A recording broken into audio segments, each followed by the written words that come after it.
Случайная медицинская тема из учебника, 11 часть.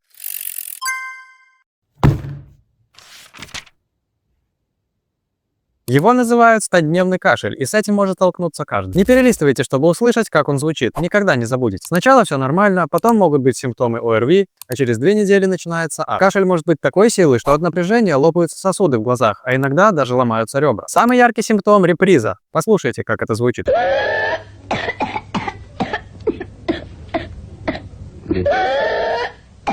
У детей такие приступы могут заканчиваться рвотой или приводить к остановке дыхания. Когда появляются репризы, антибиотики уже малоэффективны. Бактерий нет, работает токсин, который постоянно раздражает рецепторы бронхов. Взрослые тоже болеют и часто заражают детей. Иммунитет после прививки работает всего 5-6 лет, после чего нужна ревакцинация. А вы когда-нибудь кашляли больше месяца? Делитесь историями в комментариях и подписывайтесь на Медпруф.